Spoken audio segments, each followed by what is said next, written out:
नमस्कार दोस्तों, मैं Rajneesh Sharma Soul Insights platform पे फिर आपके बीच में। आज शुक्रवार है, आज क्वेश्चन आंसर डे है। बहुत से दोस्तों ने बहुत से क्वेश्चंस पूछे हैं, लेकिन मैं वही क्वेश्चन लूँगा आज जो ज्योतिष में भी बहुत ज़रूरी हैं और अध्यात्म में भी बहुत ज़रूरी हैं। सबसे पहले किसी दोस्त ने पूछा है कि हमें ये बताइए कि आप हमेशा कहते हैं कि सूर्य इस घर में अच्छा होता है, इस घर में अच्छा होता है, इस घर में खराब होता है, लेकिन सूर्य खराब कैसे होता है। तो मैं तो पहले भी आपको बता चुका हूँ कि सूर्य खराब कैसे होता है। लेकिन अगर सूर्य के ऊपर मान लीजिए, सूर्य मैंने पहले बोला था पांचवें घर में लास्ट टाइम पे कि सूर्य पांचवें घर में कैसे खराब होगा, वो मैंने आपको पहले बताया है। देखिए, अगर सूर्य के ऊपर मैलेफिक प्लैनेट्स की दृष्टि है, जैसे कि राहु की, केतु की या शनि की, तो फिर सूर्य खराब होगा, क्योंकि ये तीनों जो प्लैनेट्स हैं ये सूर्य के शत्रु हैं। जब भी शत्रु अपने शत्रु ग्रह को देखेगा तो उसको खराब करेगा। और मैंने साथ ये बताया था कि अगर आपके मन में भ्रम है, वहम है, तो फिर भी कोई भी प्लैनेट, सूर्य नहीं, जो आने वाले प्लैनेट्स मैं बोलूँगा वो भी ऐसे ही खराब हो जाते हैं।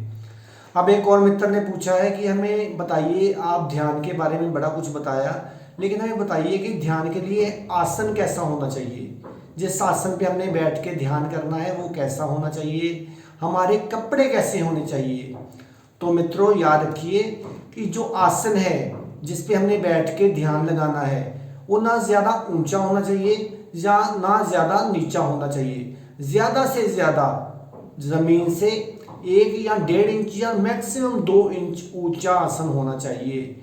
इससे ऊंचा नहीं होना चाहिए, और इससे ऊंचा होगा तो हमारा ध्यान ज़्यादा नहीं लग पाएगा। और इन्होंने पूछा है कि आसन किस चीज़ का होना चाहिए। आसन आप लकड़ी का भी बना सकते हैं, आसन आप गर्म कपड़े का भी बना सकते हैं, चाहे गर्म कंबल हो जाए उसके ऊपर बैठ के भी आप ध्यान लगा सकते हैं। अब इन्होंने पूछा है कि कौन से कपड़े पहनने चाहिए। कपड़े तो देखिए, अगर ध्यान के लिए कपड़े चाहिए तो वो तो हमें सिल्क के कपड़े पहनने चाहिए, क्योंकि अगर हम कॉटन के भी पहनते हैं तो कॉटन के कपड़े जो हैं वो हमारी एनर्जी को बहुत जल्दी एब्जॉर्ब करते हैं। लेकिन वो क्या होगा कि वो नेगेटिव एनर्जी भी ले लेंगे और पॉजिटिव एनर्जी भी ले लेंगे। अब अगर आप ध्यान करने के बाद वही कपड़े उतार के किसी आम जगह पे रख देते हैं तो वहाँ की एनर्जी भी वो अपने अंदर एब्जॉर्ब कर लेंगे। तो जो सिल्क होती है वो कभी भी आपके अंदर नेगेटिव एनर्जी को एंटर नहीं करने देती, लेकिन जो सिल्क है वो हर एक के लिए पहुंच से बाहर है।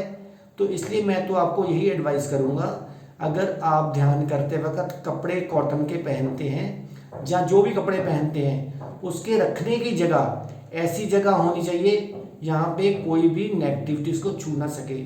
जैसे कि हर घर में एक जगह ऐसी होती है जो बहुत ही पवित्र होती है, तो वहाँ पे रखिए, उससे आपके ध्यान में कभी भी कोई नेगेटिविटी नहीं आएगी।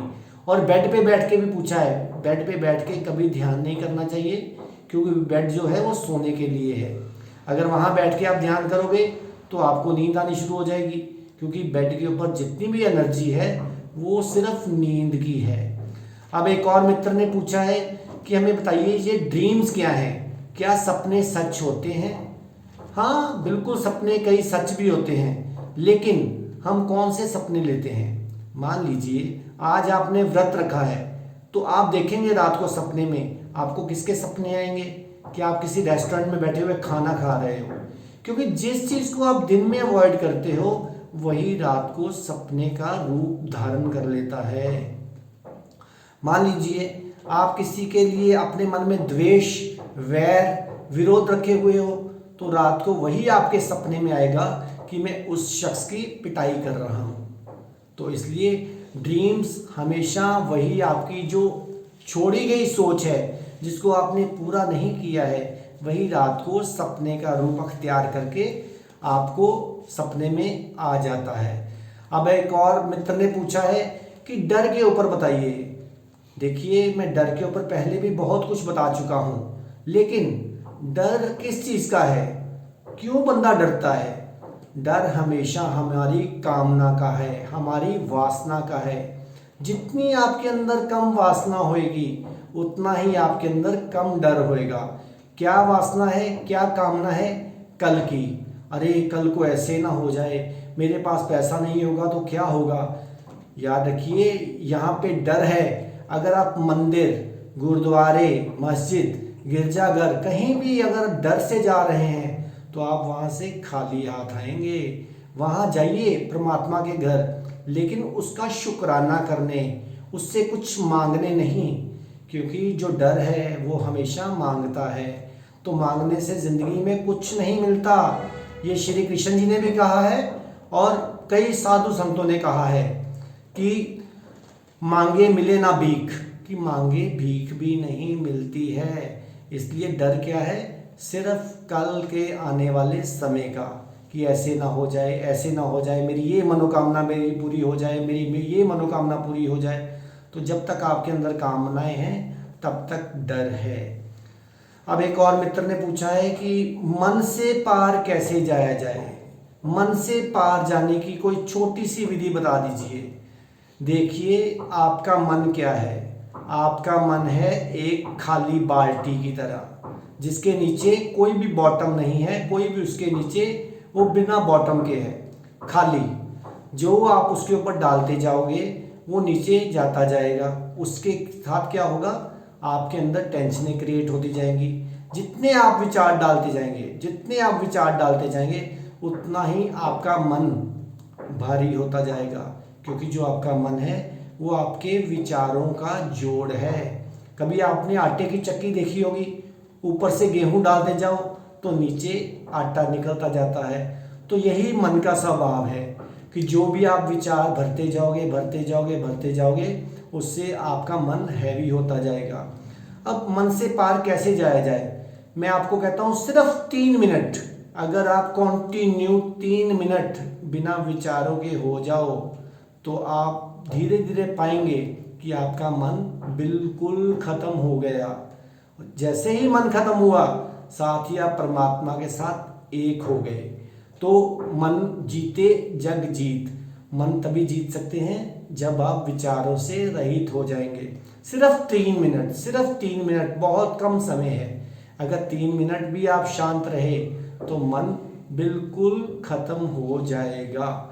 अब एक और मित्र ने पूछा है कि हमें बताइए कि हमें डराया जाता है कि ये स्वर्ग, जो बंदा अच्छे कर्म करेगा स्वर्ग में जाएगा, जो बुरे कर्म करेगा वो नरक में जाएगा।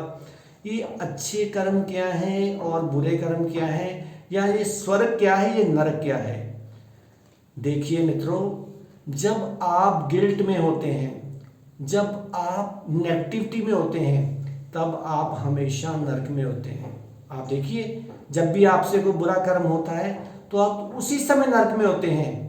और जब आप अच्छा काम करते हैं, किसी की हेल्प करते हैं, तो आप देखिए आप हमेशा पूरे ब्लिस में होगे, आप नाचते जाओगे, तो आप स्वर्ग में होगे।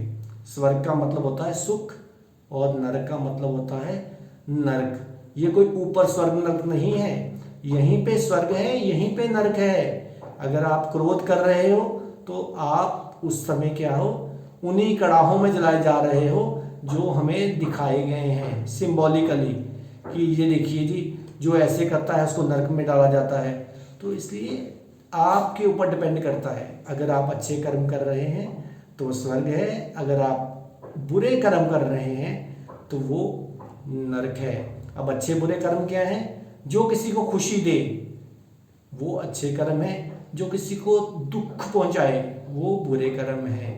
तो इसलिए स्वर्ग नरक आपके शरीर के अंदर ही है, आपकी धरती पे ही है और कहीं नहीं है। और एक और मित्र ने ये क्वेश्चन पूछा है कि हमें बताइए हम कैसे पहचान कर सकते हैं कि जिस गुरु जी के पास हम जा रहे हैं ये सही है कि गलत है। मित्र याद रखो कि कोई भी जो असली गुरु हैं, जो सतगुरु हैं, जो भी गुरु महाराज हैं, वो कभी गलत नहीं होते, क्योंकि गुरु का मतलब ही है जो आपको अंधकार से रोशनी की तरफ ले जाए। हाँ याद रखिए, अगर आप किसी के पास जाते हैं, अगर आपके अंदर नेगेटिविटी है तो आपको आपके गुरु के अंदर भी नेगेटिविटी ही दिखेगी। लेकिन मैं फिर भी एक पहचान बताता हूँ।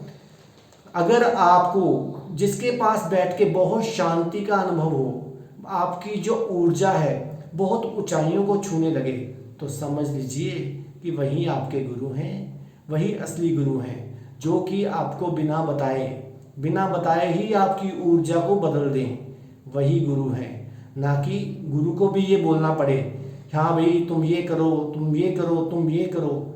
इसलिए जो डराए, जो आपको परेशान करे, जो आपको इधर उधर की बातें करे, उसके पास नहीं जाइए। उसके पास जाइए जिसके पास बैठते ही आपकी ऊर्जा ऊंचाइयों को छूना शुरू कर दे, आपके अंदर द्वैत खत्म हो जाए और आप अद्वैत में आ जाओ, यानी कि ड्युअलिटी खत्म हो जाए, प्रेम जाग जाए, आपकी मैं परे हो जाए। प्रेम का मतलब होता है मैं परे। अगर आपकी मैं वहाँ जाके परे होती है तो समझ लीजिए वही आपके गुरु हैं, वही आपके सतगुरु हैं। और भी मित्रों ने बहुत से सवाल पूछे हैं, लेकिन समय की कमी के कारण मैं अगली बार उन सवालों का जवाब दूंगा। तब तक आप मेरे चैनल को सब्सक्राइब कीजिए, सोल इनसाइट्स _RV रजनीश। तब तक आप खुश रहिए, आबाद रहिए, जिंदाबाद रहिए। नमस्कार।